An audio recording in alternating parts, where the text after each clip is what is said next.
My name is Emmeline. I am a 34-year-old stay-at-home mom. I live with my same-age husband, Reynold, and our second-grade daughter, Wendy. After my father-in-law passed away due to illness a few years ago, we moved to a house near my mother-in-law's place, fearing she would be lonely on her own. It was my husband's idea, and since my parents lived nearby as well, it seemed convenient for visiting both families. I have two major concerns in my life. The first is my husband's constant affairs. Reynolds struggles to say no when women flirt with him, and he is easily distracted by new attractions. There were signs of this even when we were dating, but he had vowed to be faithful to me when he proposed. Perhaps it was my fault for choosing him, but I trusted him at that time. Nevertheless, he remained unchanged even after our marriage. Most of his infidelity was indirect, like exchanging messages, but we once nearly divorced due to his reckless behavior. During this crisis, Reynolds seemed genuinely remorseful. Considering my remaining feelings for him and our young daughter, I chose to rebuild our relationship rather than divorce. Still, whenever I see him glued to his phone, I can't help but suspect he is in contact with someone else. The second concern is the presence of my mother-in-law in the neighborhood. Since we moved here, she visits our home without notice whenever she has free time, nagging me relentlessly before she leaves.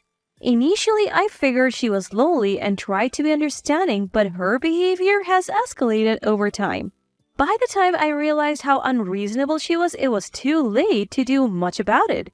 She would ruin the food I was preparing, criticize everything even down to the contents of my garbage bags, and generally do whatever she wanted. When I complained, Reynolds would just shrug it off with a silly grin. What's worse, mother-in-law always intervenes in our fights. Apparently, Reynolds would often complain to her, getting her on his side. When we argued about his infidelity in the past, she would side with him, saying, "No wonder he doesn't want to come home to a nagging wife like you." I was utterly shocked. Whenever mother-in-law attacks me, she always adds, "If only you had given birth to a boy." It's an outdated view that doesn't fit in today's world. I mean, how is that relevant right now? Every time she says that, I retort in my mind. After all, we're an ordinary family, and it's not like we're a prestigious family needing a male heir. I have to deal with my cheating, mother-obsessed husband and my mother-in-law who loves both her son and bullying her daughter-in-law. In this daily life filled with problems about the two of them, my daughter's smile is my only hope. I have thought about divorce numerous times, but as I'm currently unemployed and a full-time housewife, I worry about financial stability. Thinking about my growing daughter, I don't want to make her life harder. More importantly, I couldn't bear to take away her beloved father, so I have been unable to make the decision to divorce. One day, my daughter showed me a portrait she drew of me at school. In the picture, I was holding her hand and smiling. She's gotten quite good at drawing, I noticed. I smiled, feeling proud of my daughter's progress. Because of her, I can still keep going, as I stroked her head, saying, "Thank you." She grinned shyly. Then, on another regular day, while I was doing housework after seeing my husband and daughter off to work and school, my mother-in-law called. She had something for me and wanted me to come over to her house immediately. The call was demanding that I come to my mother-in-law's house immediately because she needed something. "Why don't you get what you need as you usually do, Mom?" By this point, I had developed some resistance to my mother-in-law's unreasonable demands and could retort back if she threw a word or two my way. "Well, summoning an old woman like me, what a cold-hearted daughter-in-law you are." As expected, my mother-in-law raised her voice very dramatically. I let out a sigh. Looking out the window, the outside was gloomy and dark. It looked like it was about to rain any moment. All right, I'll head over there in a bit." Saying that nonchalantly, I ended the call. I wasn't sure what she needed, but I could easily imagine that it was some minor chore, like always, a burnt-out light bulb, a bathtub that needed cleaning. I sped up the folding of the laundry, changed into something more comfortable, and headed over to my mother-in-law's place. Upon arrival, I was greeted by my mother-in-law. "Took you long enough." However, she seemed unusually cheerful. Mom, do you have guests over?" I tilted my head as I saw a pair of leather shoes and pumps neatly arranged at the entrance. Yes, there's someone I want you to meet. I was puzzled even more, but as I followed my mother-in-law into the living room, I found my husband who was supposed to be at work and an unfamiliar woman. Moreover, the woman had a noticeably large belly. Come on, have a seat. Prompted by my mother-in-law, I sat down. I thought you were at work? Bypassing the woman for the moment, my husband scratched his cheek awkwardly as I addressed him. I took a paid day off. I have something I need to talk to you about today, and I asked Mom for help. Is it about this lady? As I glanced at her, the woman was peeling an orange with a calm expression and munching on it. In contrast, my husband paled, trembled, and bowed his head deeply. I got her pregnant. She's due in 3 months, and she says she wants to keep the baby, so I want a divorce. When I saw the woman's belly, I had more or less guessed. I couldn't bring myself to tell you, and while I was procrastinating, her belly kept growing. Seeing that, my husband pathetically apologized and asked for a divorce. I let out a big sigh. Who was that apology for? It was an apology to push through his own demands, not an apology to me. Knowing that, I couldn't hold back the sadness that welled up inside me. Were you not thinking about Wendy? How could you interact with Wendy while you were having an affair? This was something I had said to my husband when we were in a terrible state due to his previous affair. But I told you to think about Wendy, not me. If you ever feel like having an affair again, didn't I? My husband adored our daughter. That's why I cried and told him that his affair would not only hurt me, but also our beloved daughter, but it seems it didn't deter him at all. This isn't an affair, it's real love. A gentle voice interrupted the conversation between my husband and me. The woman he cheated with was looking at us with a calm smile. Reynold always told me that he loved me more than his wife and daughter. That's why I could get pregnant with a boy that his mother desired as a symbol of our love. Saying that, she smiled, and while saying right, she stroked her belly. Her audacity was so outrageous that I was more flabbergasted than angry. I couldn't believe he dared to say something like that in this situation. Then, my silent mother-in-law decided to speak up. Well, unlike you, Marcia is young, gentle, and kind-hearted. I completely support your divorce. Turns out, the mistress's name was Marcia. I would think a kind-hearted young lady wouldn't go getting herself pregnant with a married man's child. I muttered this under my breath, and my mother-in-law glared at me in irritation. Enough out of you. You're done here. You only give birth to girls, so just get divorced and leave quickly. My mother-in-law, shooing me away with a wave of her hand, shouted at me. My husband wouldn't meet my eyes, and Marcia stroked her pregnant belly with a victorious grin. I understand about the divorce. I will take care of Wendy. I felt as if I was being driven out, and I ran out of my in-laws' house.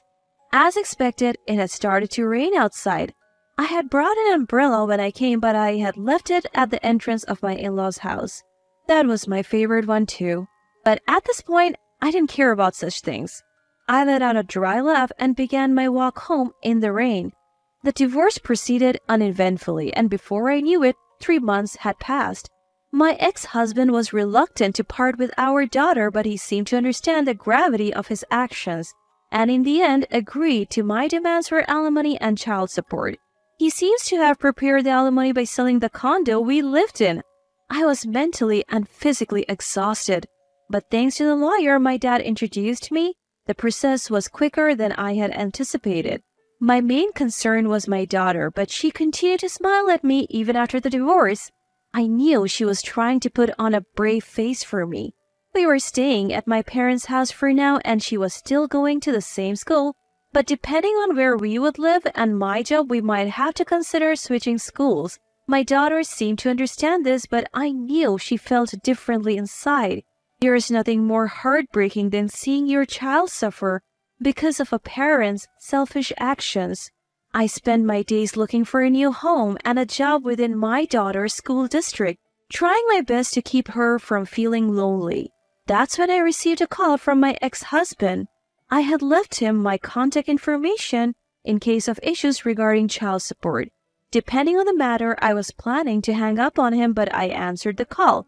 As soon as I picked up, he started panicking. The color of our baby's eyes. I was taken aback by the abruptness of his statement. We agreed you wouldn't contact me unless it's about child support or something necessary. I tried to reply calmly. That's not the point. I've been deceived. I could have ignored him and hung up, but I was curious about what he was talking about, so I decided to listen. The baby that was born has black eyes and black hair too. To make a long story short, Marcia had apparently given birth recently, but it seemed that the baby's lineage was definitely not American. By the way, it seemed that the baby was indeed a boy. I had heard that he had married Marcia immediately after our divorce, and I had to restrain myself from laughing. Marcia was seeing multiple men besides me. One of them was apparently Japanese. I can't believe it. My ex-husband was expressing his anger as if he were the victim. Continuing, he vented out his frustrations. This is a scam. When I threatened to sue, they said they picked me because I seem to have the most money. Can you believe it? It's too much. Neither my ex-husband, his mother, nor the woman who gave birth herself probably ever imagined it would come to this. But ultimately, it's karma. So I have no sympathy. What, you're saying this? At my worst, my ex-husband is clearly taken aback, and I can't help but smirk. Did this man think I was going to console him? Well, cheaters don't belong together, don't they? What does it matter if their eyes are black? It's undoubtedly the boy your dear mother wished for. At my words, my ex-husband is visibly shaken. But I'm planning to break up with Marcia. I was hoping we could get back together. I hold my head in my hands as my ex-husband stammers out a request for a remarriage. Mom also thinks it would be a good idea. At this unwarranted addition, my anger explodes. I hope you live happily with your wife, who is just like your dear mother and your cute black-haired, black-eyed baby. By the way, it seems you have forgotten, but if the baby was delivered safely, I'll be claiming damages for the affair from Marcia. Be prepared for that. I spit out those words, hang up the phone, and promptly switch off my mobile. I originally intended to wait until Marcia gave birth to demand damages out of consideration for the baby. This call let me know the baby has been born, so it's a good time. But at the same time, I feel a growing sense of danger at my ex-husband's suggestion for reconciliation. Until now, I have been looking for a place to live and work in this area to prevent my daughter from having to switch schools. But I'm starting to think it might be better to move to a place out of their reach. That evening, I was having dinner with Mom and my daughter. Dad hasn't come home from work yet. My daughter is excited to watch anime together when Grandpa comes home. Even Mom is looking forward to it, saying, maybe Grandma should join in too. Our peaceful moment is abruptly interrupted by the sudden ringing of the intercom. Wondering who it could be at this hour, I peek at the screen to see my ex-husband and his mother. Wendy, stay with Grandma for a bit. I leave my daughter with Mom and open the front door, leaving the chain on. There is a loud click as the door opens forcefully. I'm glad I left the chain on. Just as I think this, I hear a clicking sound and see my ex-husband's mother peeking in. Behind her, my ex-husband stands with a downcast face. Ray's offering to take you back and you turned him down? Ray is my ex-husband. His mother has been calling him that since he was a child, it seems. You don't have a chance of getting remarried with a child. Don't you understand Ray's kindness? Mind your own business. You have a new daughter-in-law who gave birth to your long-awaited grandson with black hair and black eyes. Get along with her. At my words, mother-in-law's face turned red. If I knew she was that kind of woman, I would have put up with you. Pushing mother-in-law aside, my ex-husband now reaches out from the gap in the door. Emmeline, I truly regret what I did. I was deceived too. Let's build a happy family together this time. At the front door, my ex-husband rattled the doorknob, crying, pleading, while my irate ex-mother-in-law shouted at him. I was at a loss as to what to do in this bizarre situation, but then an unexpected person managed to silence them both. Dad, you guys always pick on Mom. I hate you. When I turned around, my daughter was standing there with tears in her eyes. Mom, running up from behind her, was trying to keep her away from the door. In Mom's hand was her smartphone. "Your father and our lawyer are on their way over." It turned out she had been in touch with my dad and the lawyer who had helped me during the divorce. Wendy must have taken advantage of the chaos to come over to my place. I felt a little relieved at Mom's words. I was honestly scared of the intense energy the two were exuding, almost as if they would break in any moment. "Wendy, why don't you wait over there with Grandma?" But Wendy stubbornly shook her head. "I'll protect Mommy. I hate Daddy and his friend," she declared, bursting into tears. I couldn't help but tear up at the sight and pulled her into my arms. My ex-mother-in-law and ex-husband just stood there dumbstruck. All of their prior aggression seemed to vanish, leaving their faces void of any life. Wendy's words had hit them hard. While all this was going on, Dad and the lawyer finally arrived, and to top it off, a police car showed up as well. It seems the neighbors had called the police. "Reynolds, your daughter will never be with you again. If you truly regret what you have done, then you know what you should be doing, and it's not this." I spoke up after Dad standing before my ex-husband and mother-in-law. "Please don't hurt Wendy anymore. I won't ever comply with your demands. I never want to be involved with you again."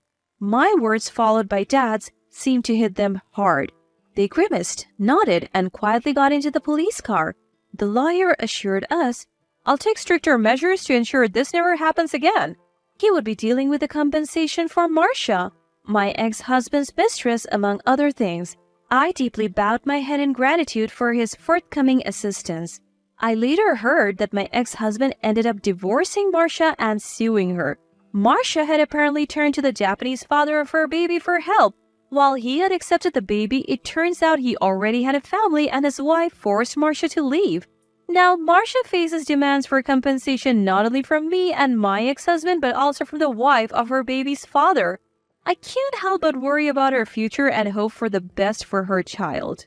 My ex-husband and ex-mother-in-law are now the talk of the neighborhood, leading a miserable life together. My ex-husband has increased his overtime to pay the child support and remaining compensation, working like a horse but making sure to pay on time. As for me and Wendy, we have moved to a place where we have no connection with my ex-husband and his mother. Thanks to an old contact, I have found work again and Wendy is enjoying her new school and making friends. I am determined to live a strong life. Looking forward to watching my daughter grow up.